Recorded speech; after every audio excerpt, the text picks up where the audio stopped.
Bonjour chers étudiants et bienvenue à cette nouvelle série d'exercices qui va porter sur la fonction de demande, le calcul des élasticités et l'analyse des effets de substitution et de revenu.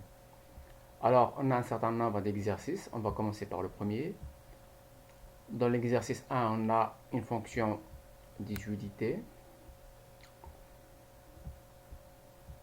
avec P de x et P de y. On nous demande de calculer le TMS, de déterminer les fonctions de demande, ainsi de suite. Donc commençons par la première question. On nous demande donc de calculer le TMS. Alors on a eu égal 3x à la puissance 1 tiers y à la puissance 1 demi. Le TMS égale, alors le TMS c'est l'utilité marginale de x sur l'utilité marginale de y. Et pour l'utilité marginale de x, on va tout simplement dériver notre fonction d'utilité par rapport à la variable x. Et quand on dérive par rapport à la variable x, la variable y devient donc une constante. Alors là, on dérive par rapport à x, ça nous fera 3. X à la puissance 1 tiers, la dérivée c'est 1 tiers x à la puissance 1 tiers moins 1, ça nous fait moins 2 tiers. Y, une constante, elle reste telle qu'elle, donc y à la puissance 1 demi. Dans le dénominateur, on va dériver la même fonction d'utilité, mais cette fois-ci par rapport à y. Donc 3x à la puissance 1 tiers devient dans ce cas-là une constante, donc elle reste inchangée. 3x à la puissance 1 tiers. Et la dérivée de y à la puissance 1 demi, ça nous fera 1 demi y à la puissance 1 demi moins 1, c'est-à-dire moins 1 demi.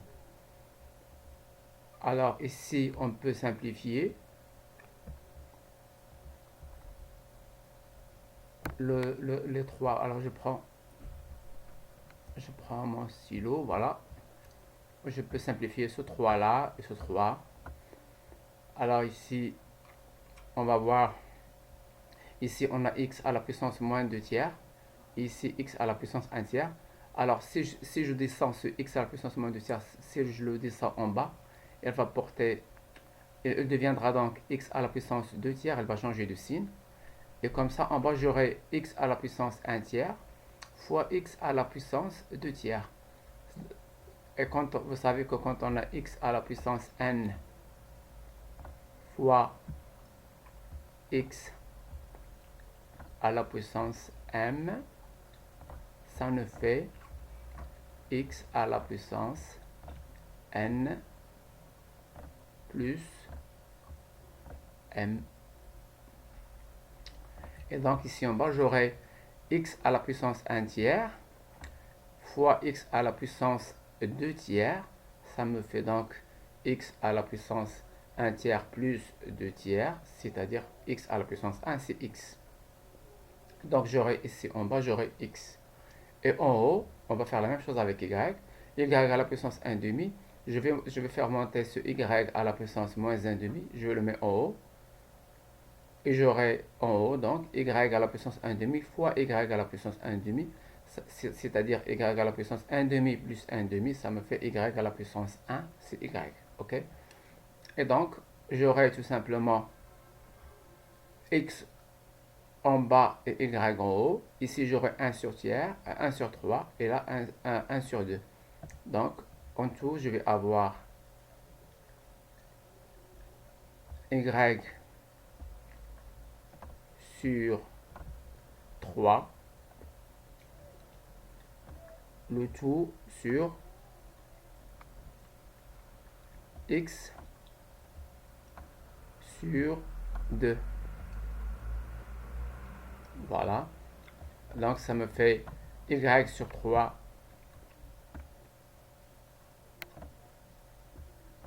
y sur 3 multiplié par 2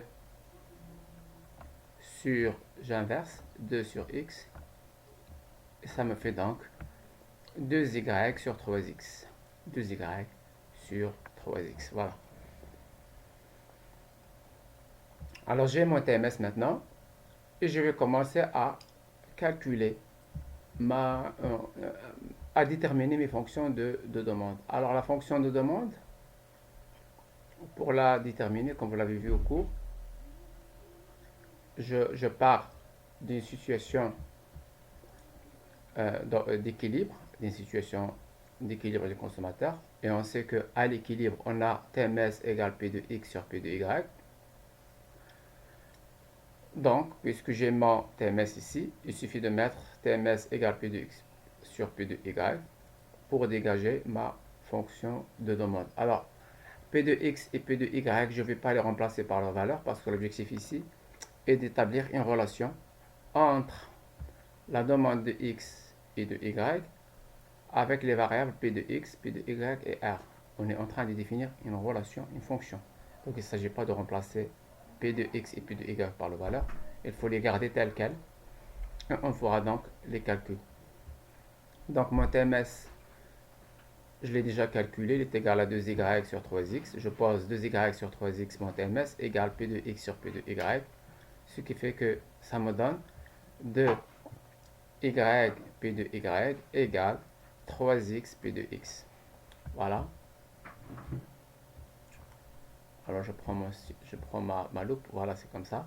Alors ça me fait, j'en déduis donc que y P de Y égale 3x P de X sur 2. Alors j'ai besoin de y P de Y ou de x P de X pour pouvoir les remplacer dans ma contrainte budgétaire. Alors on remplace dans la contrainte budgétaire.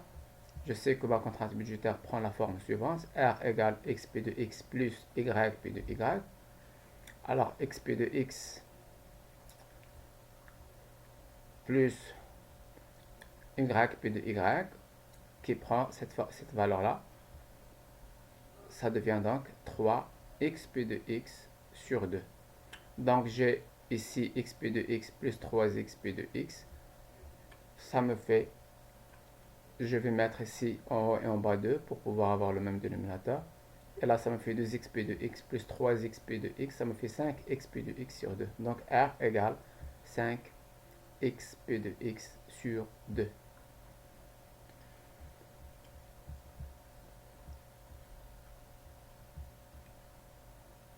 Alors 5xp de x égale 2r. OK. Et donc x égale 2r sur 5p de x. Là, j'ai ma fonction de demande, c'est-à-dire que je suis parvenu à écrire ma variable x en fonction, c'est-à-dire la demande devient x, en fonction du revenu et de p de x. Ça, c'est donc ma fonction de demande. Je vais faire la même chose, mais cette fois-ci par rapport à y. Alors, j'ai déjà une relation entre x et y. Ici, j'ai donné la relation suivante. Y, P de Y égale 3x P de X sur 2. Je peux capitaliser sur ça. Alors, je reviens sur cette relation. Y, P de Y égale 3x P de X sur 2. À partir de là, je dégage Y. Donc, Y égale 3x P de X sur 2 P de Y. OK? On remplace X que je viens de trouver par sa valeur dans cette relation-là. Ok, ça me fait donc, je reprends, y égale 3. Ce x-là, je le remplace par la variable x, la fonction de demande de x que je viens de déterminer. Ça me fait donc 2r sur 5p de x. Ça, je remplace x par ça. p de x sur 2p de y. Alors, je simplifie, ça me fait... Là, alors là, ici, j'ai p de x et p de x qui vont se simplifier comme ça. Et j'aurai donc là G2 I2. J'aurai donc 3R sur 5. Le tout sur P de Y. Ok, égal, ça me fait donc 3R sur 5 P de Y. Et ça, c'est ma fonction de demande du bien Y. Alors, j'ai déterminé donc mes fonctions de demande. Mais là, il y a une petite remarque. C'est qu'on peut, une fois on détermine la fonction de demande de x, on peut en déduire facilement la fonction de demande de y ou inversement. Alors ici, par exemple, on peut déterminer une nouvelle méthode, une autre méthode de, pour déterminer la fonction de demande. On avait déterminé la fonction de demande de x égale 2r sur 5 p de x. À partir de ça, je peux écrire x fois p de x égale 2r sur 5. Comment lire ça? Xp de x c'est quoi? Xp de x c'est la dépense du consommateur pour le bien x. X c'est la quantité de x qu'il va acheter et P de x c'est le prix de chaque unité de x. Alors donc Xp de x c'est la dépense pour le bien x. Or on sait que le revenu de ce consommateur est réparti pour l'achat de deux biens x et y. Alors si Xp de x égale 2 sur 5R, ça veut dire que notre consommateur consacre les 2/5 de son revenu à l'achat du bien x. On en déduit que le reste est consacré à l'achat du bien y. Et le reste, c'est les 3/5 du revenu. Ok? Ainsi, donc, les 2/5 du revenu sont consacrés à l'achat du bien x. Donc, on en déduit que les 3/5 restants sont consacrés à l'achat de y. Ce qui nous permet d'écrire y puis de y, la dépense pour le bien y, est égale à 3/5 des revenus. Et donc, à partir de là, je peux écrire y égale 3R sur 5 P de Y. Donc, je suis parvenu à dégager ma fonction de demande de Y de manière plus rapide à partir de ma fonction de demande du bien X. Deuxième question, je reviens un petit peu sur la question. On nous demande de déterminer les fonctions de demande de X et de Y et de déduire les courbes d'Engel. Alors, la courbe d'Engel, c'est quoi? Vous l'avez vu au cours, c'est tout simplement ma fonction de demande, mais exprimée en fonction de R. Tout simplement, P de X et P de Y sont considérés comme étant fixes. Alors, comment va évoluer ma fonction de demande en fonction de R? Alors, pour la déterminer, la fonction d'Engel, il suffit de reprendre mes fonctions de demande et de remplacer P de X et P de Y par leur valeur. Alors, on a X égale 2R, ça c'est ma fonction de demande de X, 2R sur 5 P de X, égale 2R sur 5, P de X est égal à 2. Je remplace donc P de X par 2 et ça me fait 2R sur 10, c'est-à-dire R sur 5. Même chose pour Y. Je reprends ma fonction de demande de Y, 3R sur 5 P de Y, et je remplace P de Y par 4, c'est-à-dire le prix de Y qui est donné dans l'énoncé. Et j'aurai donc ma fonction d'Engel de Y qui est égale à 3R sur 20. Question 3. On nous demande de déterminer la courbe de consommation revenu. Alors la courbe de consommation revenu, ou ce qu'on appelle le chemin d'expansion des revenus, ça représente quoi? Ça représente l'ensemble des points d'équilibre de ce consommateur quand seul le revenu varie. Donc c'est une courbe qui va relier un ensemble de points et le point commun entre ces points, c'est qu'ils sont tous des optima. Ils sont tous des points d'équilibre. Donc chaque point d'équilibre, chaque point de cette courbe-là est un optimum, est un point d'équilibre. Et on sait que pour chaque optimum, on a une propriété très intéressante, c'est qu'à l'optimum, on a toujours TMS égale P de X sur P de Y. Alors, puisque c'est comme ça devient donc facile. Je vais mettre, pour chaque point de cette courbe, on a TMS égale P de X sur P de Y, égale P de X égale à 2, P de Y égale 4. Donc, je peux simplifier, ça devient un demi. Je reprends mon TMS qui est égal on l'a calculé tout à l'heure, qui est égal à 2y sur 3p de x, ce TMS-là doit être égal au rapport des prix, c'est-à-dire 1 demi. Donc, je peux écrire 4y égale 3x. Et à partir de là, je dégage y et j'ai y égale 3x sur 4. Cette expression-là, c'est l'expression tout simplement de ma courbe de consommation revenu. Alors, pour déterminer la fonction de la courbe de consommation revenu, il suffit de bien comprendre que cette courbe-là relie un certain nombre de points qui sont tous des points d'équilibre et par conséquent, pour chaque point, on a TMS égale P de X sur P de Y. Alors je pose mon TMS qui doit être égal à mon rapport des prix et à partir de là, je dégage tout simplement ma variable Y. Et la variable Y qui va être fonction de X, comme c'est le cas ici, ça va être donc l'expression de ma courbe de consommation revenu.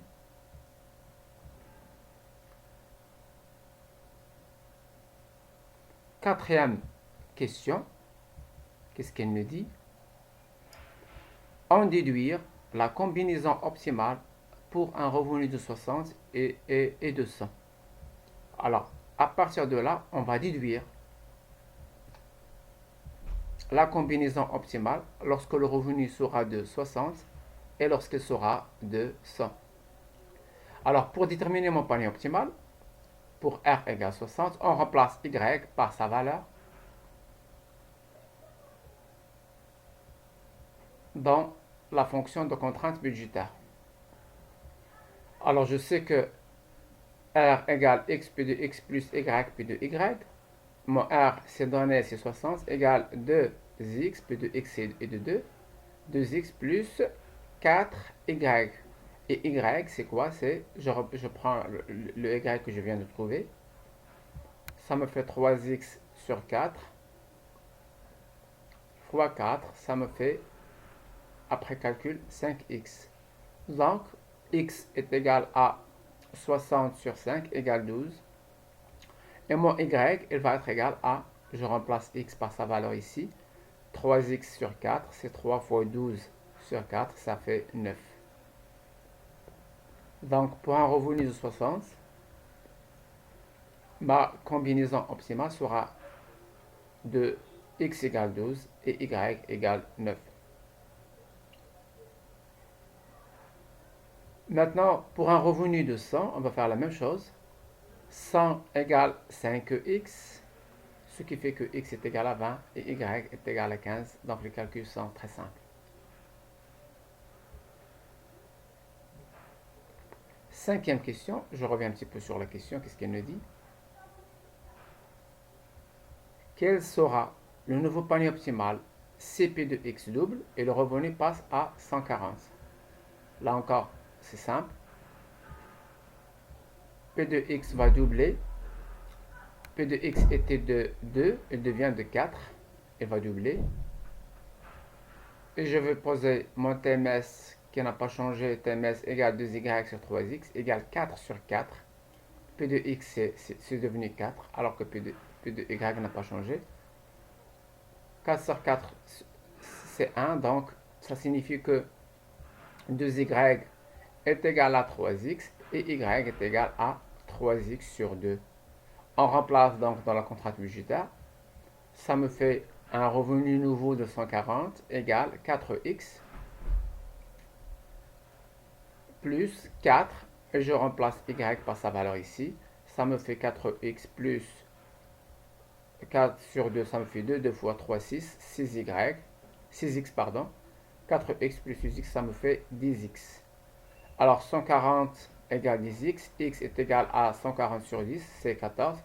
Et à partir de là, ça me fait, pour avoir y, je vais mettre 3 fois 14 sur 2. C'est 3 fois 14 sur 2, c'est 7. Fois 3, ça me fait 21. Donc, mon x sera égal à 14. Et mon y sera donc égal à 21. Alors, comme ça, ce premier exercice prend fin. J'espère que c'était un bon début pour comprendre ce chapitre. Et on va consacrer donc une deuxième vidéo à la correction de l'exercice numéro 2. D'ici là, je vous souhaite bon courage.